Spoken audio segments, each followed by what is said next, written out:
Daudz man komentāros jautāja, kas ir tas jaunais DNS mūris un vai tas vispār ir drošs. Nolēmu to pajautāt pašam DNS mūra izveidotājiem CERT. Tagad parunāsim ar Gintu Mākalnieti. Kas tu skaities? IT drošības eksperts. Jā. Saukt man tā. Dosim tos jautājumus arī Gintam, lai viņš pastāst, kā strādā DNS ugunsmūrs. Uzreiz var pateikt, ka runa nebūs par cilvēku DNS, un nē, tas nav arī īsts mūris, tāpēc noliec savus ķieģeļus un klausies. Jūs viņu iestatāt kā VPN, bet, kad es eju kaut kādā pārbaudīt savu ārējo IP adresi, tad man ir manējā IP adrese. Jā, protams, ka tā būs, tāpēc, ka DNS ugunsmūris caur šo pseido VPN padod uz NICA cache serveriem tikai informāciju par DNS. Līdz ar to caur šo savienojumu iet tikai pieprasījumi uz un no DNS servera. Pārējie savienojums iet standartā tieši tāpat kā visu laiku. Ja tu nezini, kas ir DNS, tad aizveries. Es tev neskaidrošu, kas ir DNS. DNS, jeb domēnu vārdu sistēma, ir kā interneta telefona grāmata. Kad tu pārlūkā ievadi mājaslapas adresi, piemēram, dieviet.lv, DNS palīdz atrast, kur tieši šī mājaslapa dzīvo.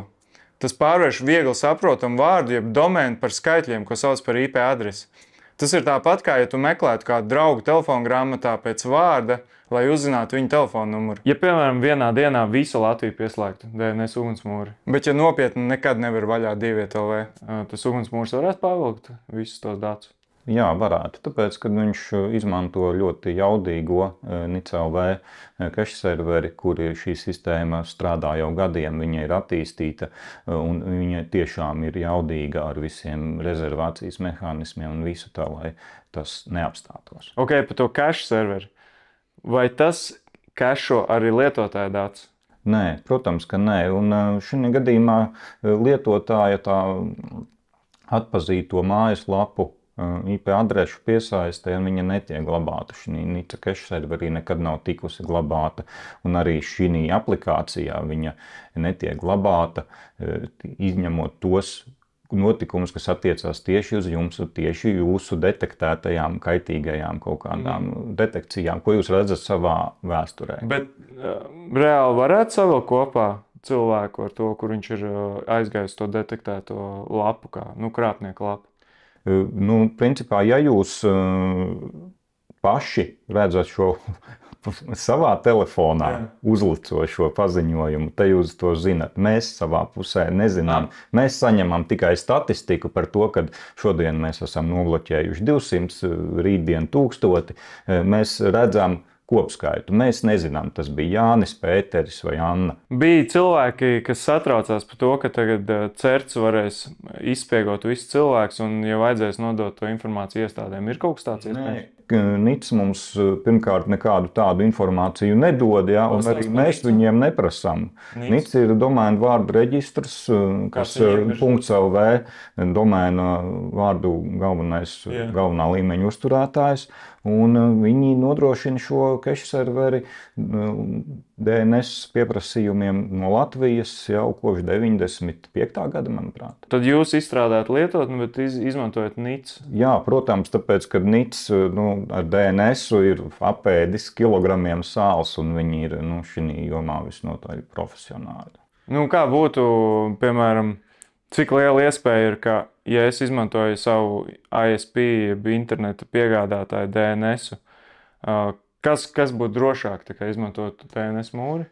Jāskatās godīgi, kas tad ISP DNS serverī, kas pie viņa tiek klāt, kā ir organizēta šī, piekļuves dati, tiek glabāti, netiek glabāti. Katrā ziņā NICS šis viss process ir dokumentēts, zināms, tiek uzmanīts, tiek auditēts. Ja? Tas nav tā kā, jebkurš no malas varētu iet serveru telpā un, iedod man DNS. Un, ja es izmantoju ISP DNS, es varētu, principā, pieslēgt pa vidu kaut kādu ierīci, jo DNS pieprasījumi nav šifrēti šajā gadījumā.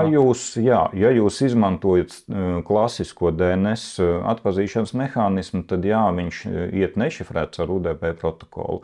Lietotne un arī NICS cache serveri uztur jaunāku versiju, tā saukto DOHU, jeb šo DNS over HTTPS, kad šis DNS pieprasījums tiek aizsūtīts uz serveri šifrētā veidā un arī saņemt atbildi šifrēti. Līdz ar to viņu pa vidu nav iespējams neapskatīties, nemodificēt. Principā doma tāda, ka ja šajā gadījumā ar DNS ugunsmūri par jūsu pieprasījumiem zina tikai viena iestāde, kas ir uzticama ar reputāciju un sena, tad parastie DNS pieprasījumi, par viņiem visticamāk zina daudzi, kas ir vēl pa vidu. Arī Viņus var kaut kur mēģināt pārtvērt, un tas jums nav garantijas par to, ka tas netiek darīts. Tieši tā. Un par Android CarPlay. Kāpēc nestrādā ar Android CarPlay? Diemžēl Android Auto CarPlay strādā. Android Auto nestrādā, tāpēc, ka Android Auto neskapēc nepatīk jebkāda veida VPN savienojumi. Tā ir tehniska problēma tieši nevis lietotnes pusē, bet tieši veidā, kā tas Android Auto. Tad sanāk, ka jebkurš VPNs nestrādās ar CarPlay. Ticamākais, ka nestrādās. Jūs varat pārbaudīt, bet katrā ziņā tā nav problēma lietotnē, tas ir tieši veids, kā Android autos darbojas. Un, principā, tur tad ir jāraksta uz Google. Jā, mēs to mēģināsim risināt, bet nesolam, ka tas būs ļoti. Tas viss atkarīgs no Google, principā. Jā, šobrīd vienkāršākais ir DNS ugunsmūri var apturēt uz kaut kādu laiku. Jā. Tātad, ja mēs pieslēdzamies pie auto, apturam šo ugunsmūri uz stundu vai dienu, ja, vēlams varbūt uz stundu, lai pēc tam jūs varētu nedomāt, kad viņš ieslēgsies atpakaļ. Ja.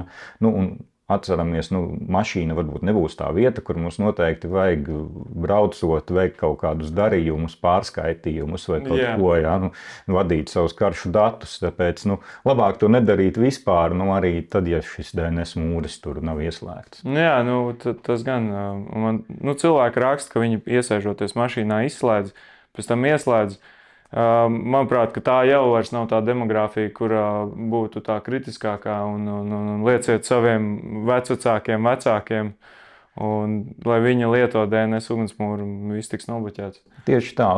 Lieciet, teiksim, ja jūs slēdzaties pie mašīnas, mākat šo ugunsmūru ieslēgt, izslēgt, ja jūs jau domājat līdzi tam, ko darat. Tas jau ir ļoti labi, un ticamākais jūs nebūsiet no tiem pirmajiem, kas iekritīs.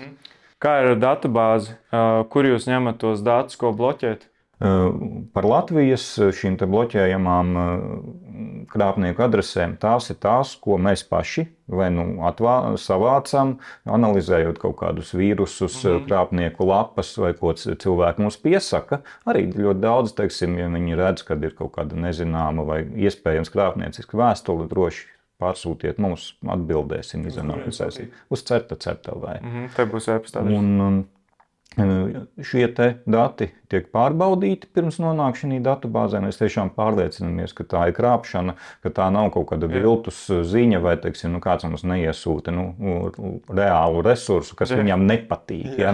Mēs nebloķējam resursus, kas nepatīk, mēs bloķējam tikai tos, kur tiešām ir krāpniecisks vai citādi kaitīgs saturs. Tāds proaktīvs jautājums, bet LMT un Tele2 arī piedāvā risinājumus.